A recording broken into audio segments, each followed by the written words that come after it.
Good afternoon, everyone. So today I'll be presenting few interesting cases.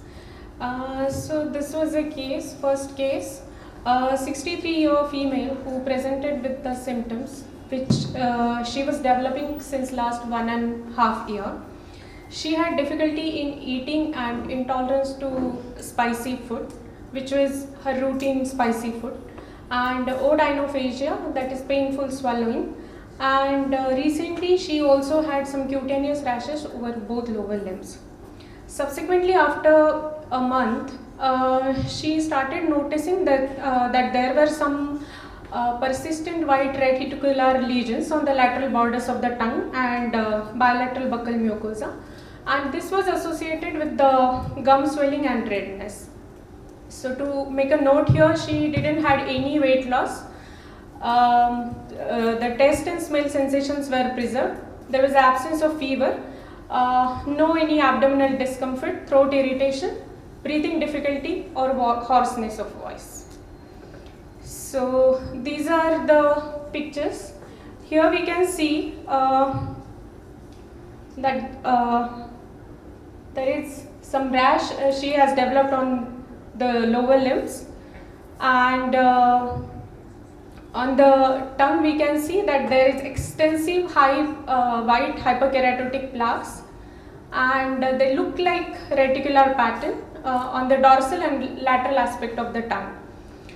Also the buccal mucosa, there are these white striations, so they look like lace-like pattern over the buccal mucosa, and there is gum swelling and redness over the lateral border of over the lower gum.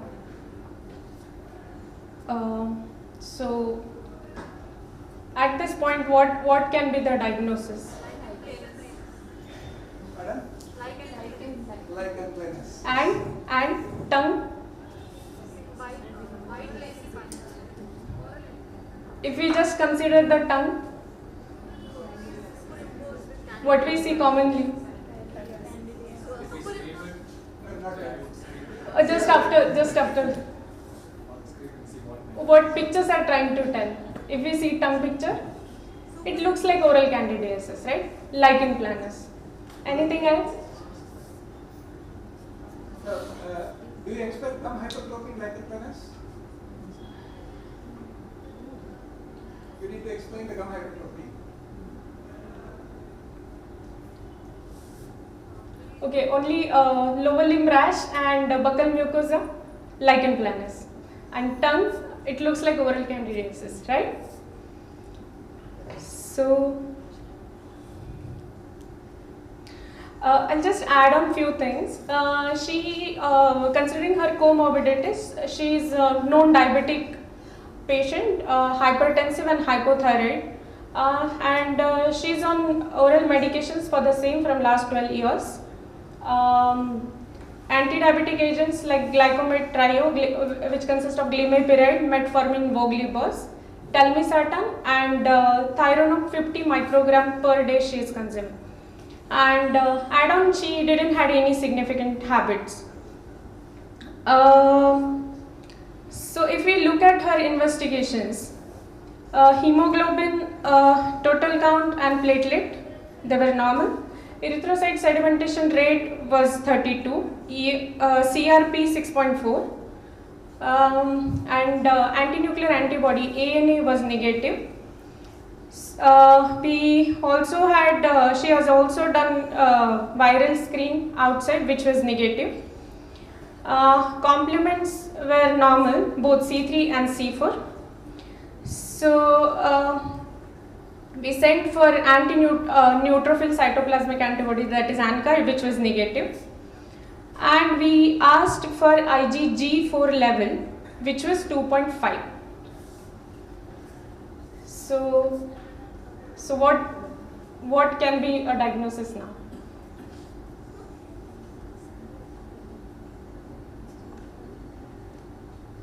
Serum IgG4 level were 2.4 with normal complements, viral screen negative, ANA negative, ANCA negative. Just to highlight you the plan of investigation to give us what we are thinking. We are looking at immunoglobulin levels, thinking it could be immunodeficiency. And we are looking at the counts, etc., thinking probably leukopenia or something could be the reason for those manifestations. And we thought of autoimmune disease, we checked on few of the autoantibodies, which are negative. We looked into the complements. Then as one of the outside thing, recently diagnosed, we also took it to the one workers. So that's where we are. So how do you place IgG4? Where? Because it becomes very interesting. right. So she will go and check it. So subsequently, to make our doubt clear, we went for gingival mucosal biopsy, and here we got the clue. So the IHC which showed the specific peculiar stain for IgG4 in the tissue sample, and the analysis revealed that more than 50 IgG positive plasma cells were there. So in the description it was very clearly mentioned that there was dense lichenoid pattern inflammation, and which had cluster of lymphocytes and cluster of plasma cells, and the IHC stain proved that it was IgG4. So usually these IgG4 diseases, they have predominance in the hand, in the face area or up to neck, and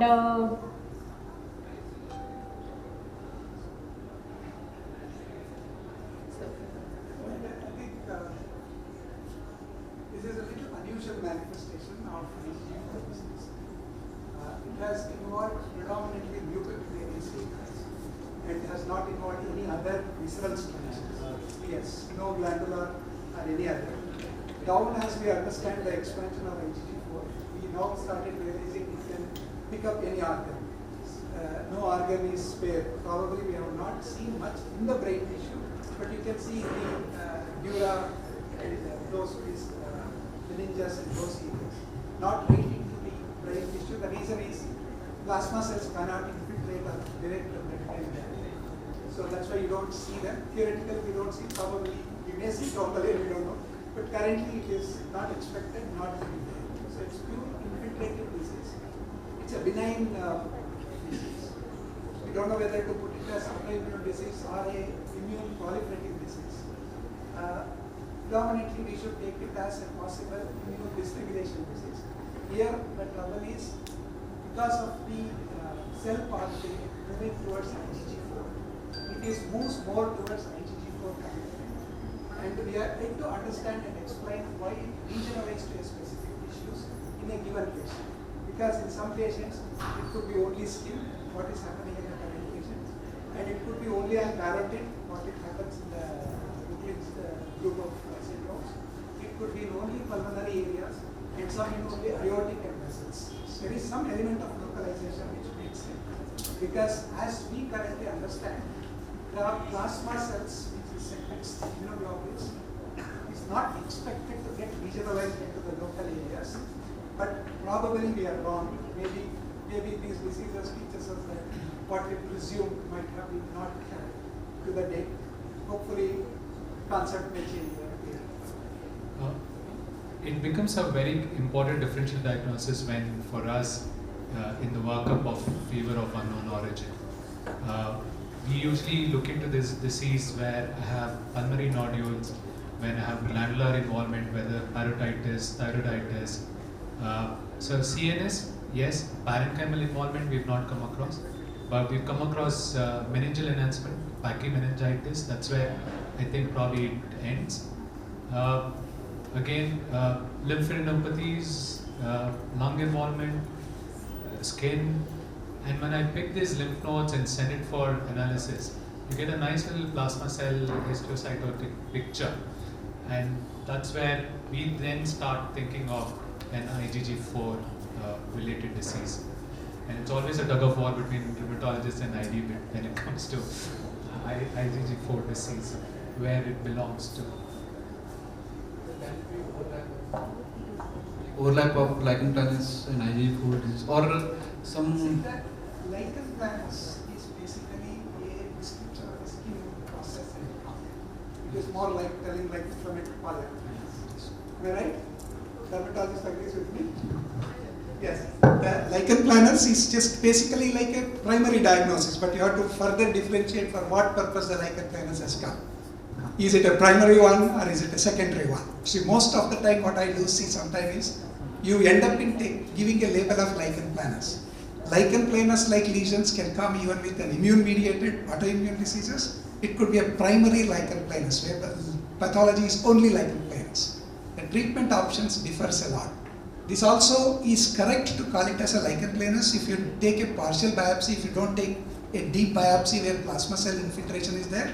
Pathologist may send you back to say that it is lichen planus. There was, I think in this patient, if I remember, biopsy was done and biopsy was reported as lichen planus. I think when she displayed that some lichenoid morphology was mentioned. That biopsy of the skin was considered, Yes, sir. as lichen planus. And the treatment with small dose of steroid was given. With that she felt improvement even in the tongue and etc. But she relapsed because in lichen planus we don't tend to give that steroids or any of those things for a longer time. And she relapsed, and that's how this war went on for 1.5 years. The only thing what I normally suggest is when you get into a corner, start thinking little out of the box diagnosis. You may catch it. So with the steroids and methotrexate, hydroxychloroquine, as we can see that there is improvement, and also the patient is put on mycophenolate mofetil for the long-term maintenance therapy, and currently patient is doing well.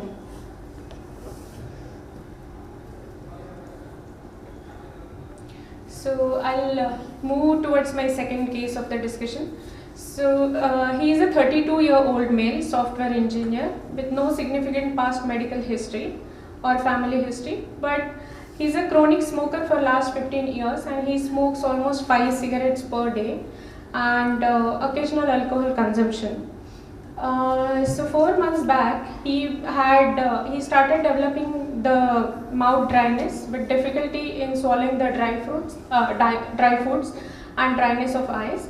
Also, he had increased water intake and increased frequency of urination with output. So this was associated with easy fatigability and lower limb pains. Just after this, he started noticing left ear pain with purulent discharge, for which he was given some antibiotics and local drops. But there was persistent infection, and for which he needed some special ENT intervention also. From last 2 months, he also started noticing that there was difficulty in gripping the chappals and difficulty in climbing the stairs and getting down the stairs. But there was no difficulty in squatting. There was no difficulty in buttoning and unbuttoning the shirt, combing the hair. So the upper limb involvement was not there, and all this was very gradual in onset and it was slowly progressing, which was involving the distal extremities. With this, he also noticed some non-palpable blanching non-purpuric rashes over the both lower limbs from last few weeks. So recently he have progressive fatigue, which is quite persistent, and there is also weight loss of 4 kg in last 3 months. So as we can see, the history is of 4 months. There is dryness, increased water intake, fatigability, constitutional symptoms are there, and also some neuro symptoms he has started developing. So what do you think?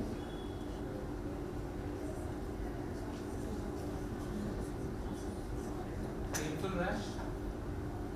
Again? Yeah. Noticeable? No, it was non-painful.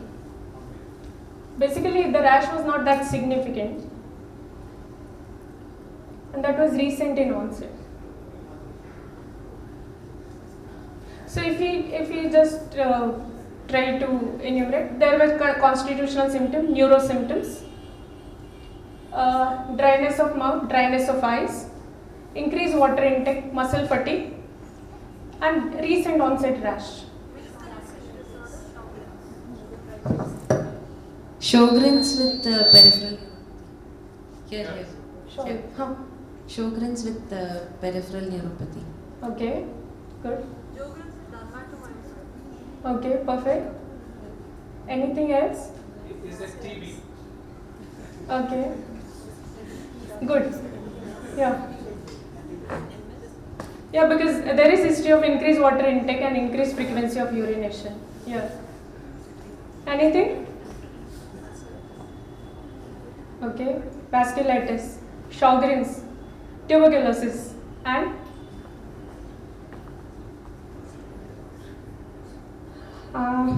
okay. So I'll move ahead with the examination finding. So he's chronic smoker, nicotine stains, bilateral ocular congestion. He had dryness, and on examination he had congestion. On skin there were non-palpable, non-pruritic blanching purpura over both lower extremities. Tender joint count was 6, no swollen joint, and considering the range of motion, normal except right ankle, and it was restriction, or it was due to the weakness. So right ankle weakness was there, tone was normal, sensory examination normal, and reduced right ankle reflex. Any lead?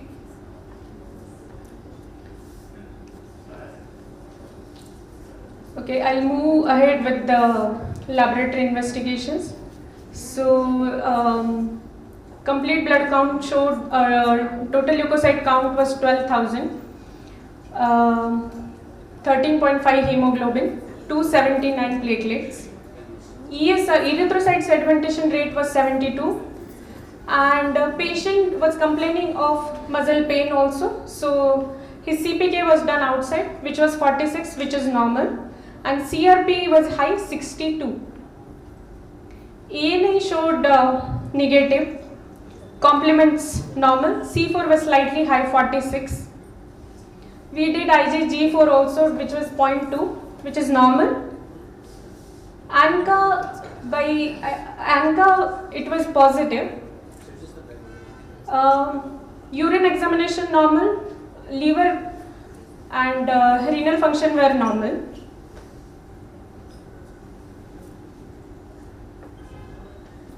So I'll move towards the next clue of our case. So patient also had ear symptoms, and he had developed left otomastoiditis 3 months back, for which he underwent the myringotomy with grommet insertion in the September 24. So that time they did biopsy, tympanic membrane biopsy, which revealed that there was significant lymphocytic infiltration within the fibrocollagenous tissue of the tympanic membrane, so which was suggesting that there was some active inflammatory process which was going on.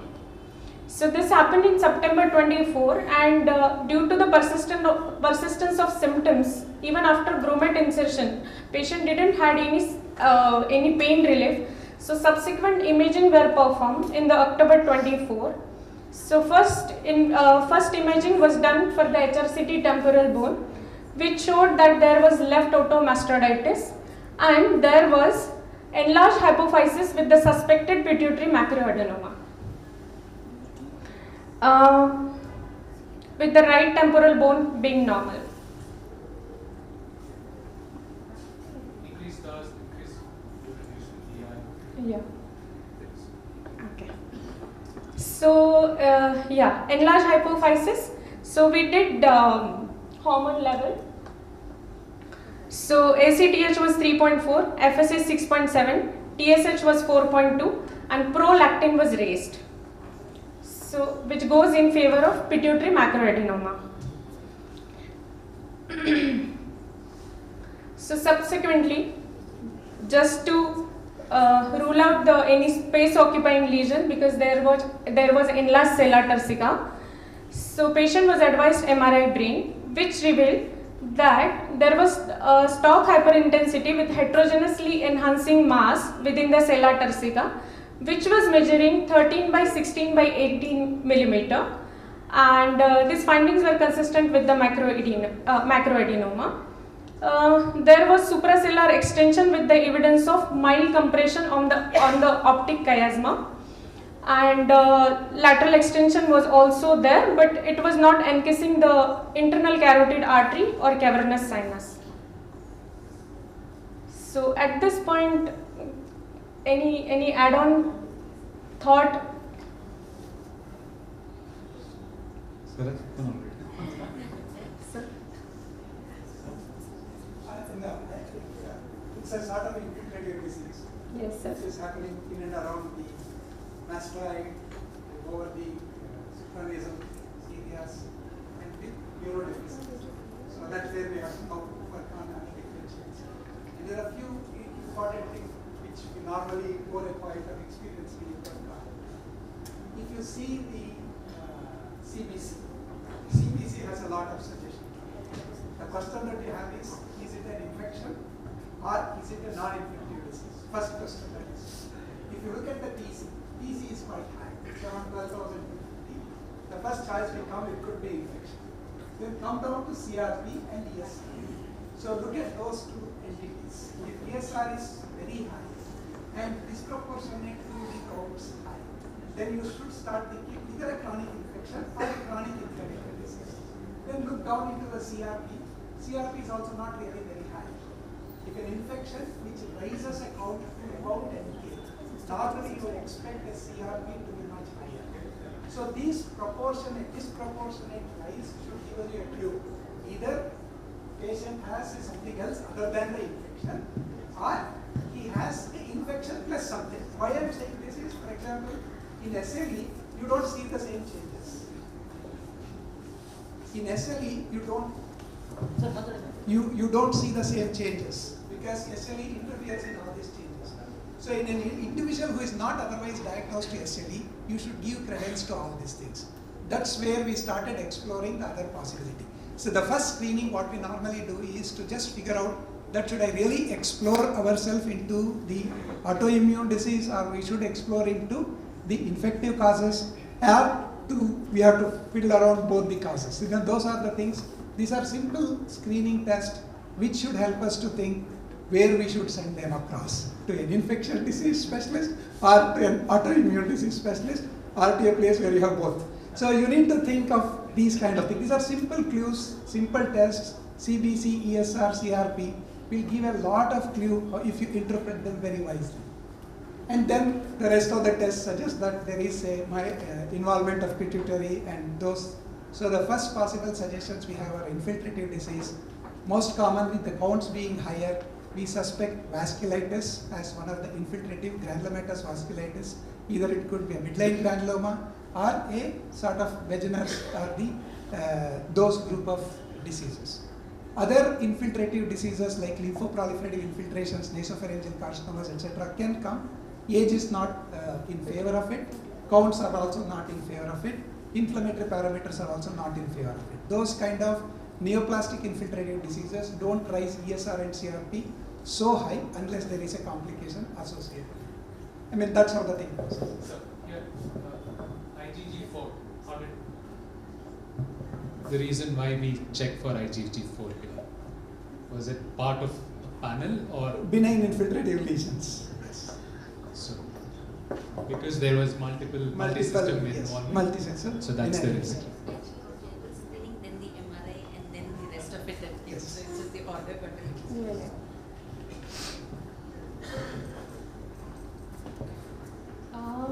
So at this point, patient was asked for the PET scan, which he declined.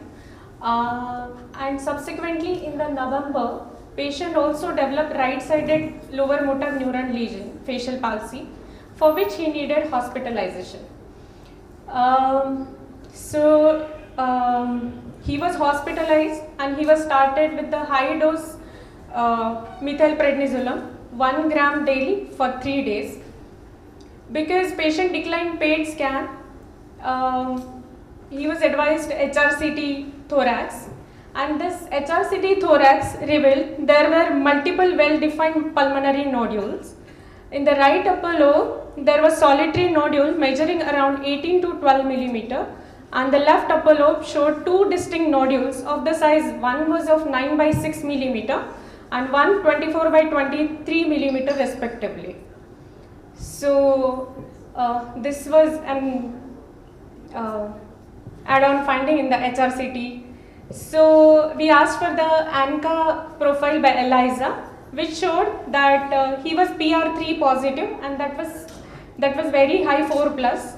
And subsequently we looked for MPO, which was negative. You want to say? So PR3 was positive. So here is our diagnosis. But the patient also had history of increased water intake and increased urine output, for which macroadenoma also was there. So the endocrinologist did water deprivation test, which showed positive, and the 8-hour osmolality test, it showed that there was concentration, urine osmolality was high. So it was diabetes insipidus.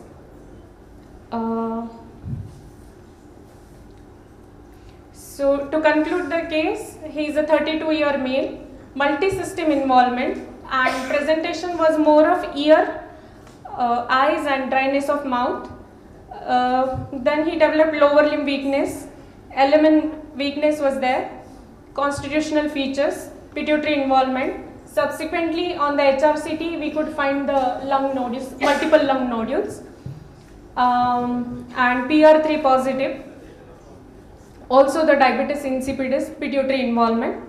So this patient is a case of granulomatosis with polyangiitis.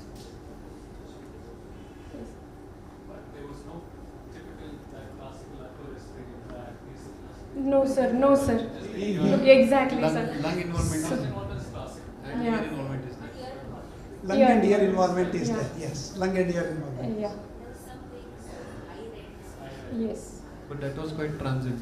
But it No, there might was be like little part of- misleading because of the pituitary involvement, because of the ascension of the things, which led to the dry mouth and those kind of symptoms, which was little misleads the things, and that's a part of any of these autoimmune vasculitic symptoms. Actually, they had mentioned as microadenoma. Yes. But it was But hypophysitis. urologist mentioned like that. It So was we more. got initially confused. Yeah. Then when it came out to be DI, it was quite surprising. And actually, in inflammatory or inflammatory disorder, like posterior part of pituitary gets more involved. More That's why involved. more risk of DI. Yes. So adenomas like anterior pituitary gets involved. And it's very rare that a patient would come and tell you that he's drinking more water than These are, the effect is on weekly. yeah. Was there a mention of how many liters? Because they go up to 10, 12 liters. I was the one who saw him for the first time in the OPD. So that's why I suspected first diagnosis as Sjogren's. But I had kept ANCA that time also as a call because I saw that classical purpura and neuropathy. So liters I didn't, because that time it didn't strike to my mind that it can be DI. So I didn't ask like leading questions how many liters he was drinking. But he was stating that he was drinking a lot of water.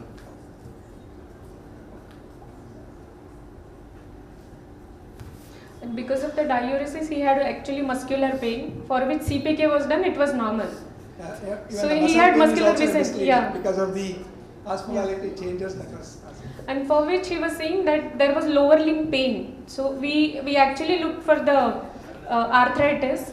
He had only knee pain, and ankle pain minimal it was there. So that was also misleading.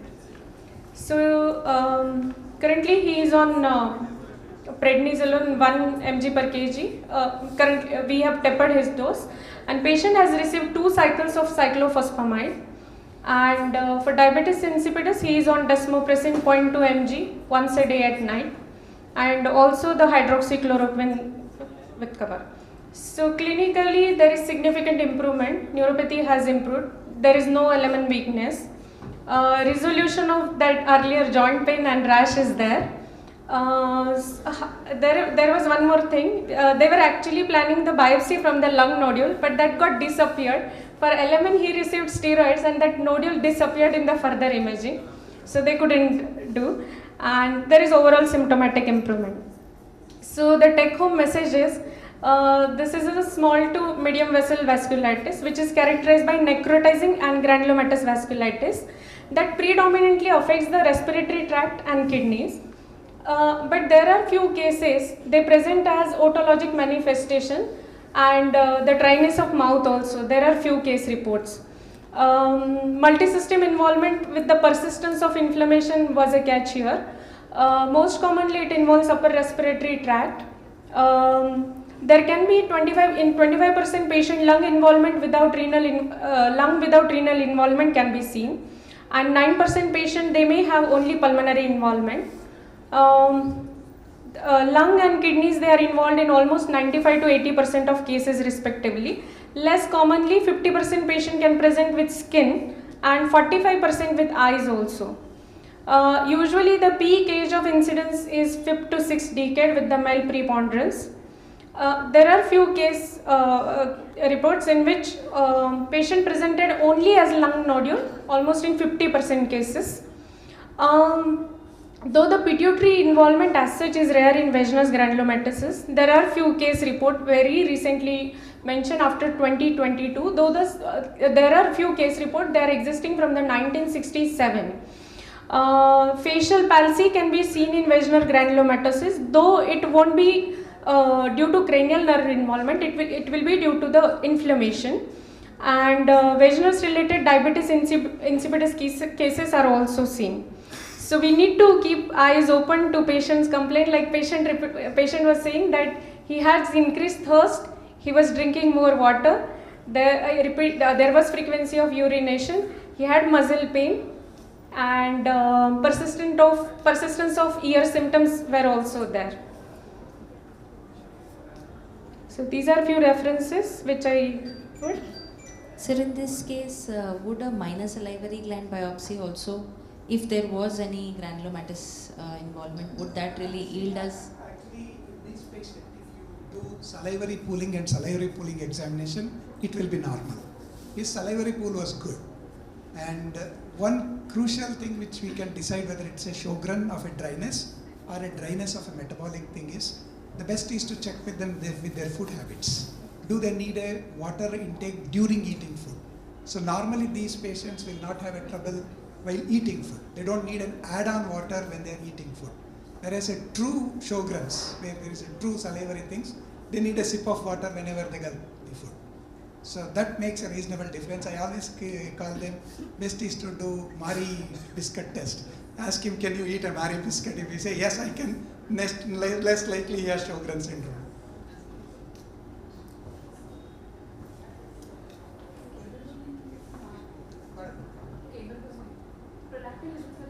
No, the prolactin level is a reactionary one since it, yeah, and also reactionary, asymptomatic. Yes. Yes, no, see the trouble is it's mainly the vaginal granuloma which was causing the problem. Steroid would have cleaned it up. I don't think he may need the continuation of treatment for CR. He will come out of CR.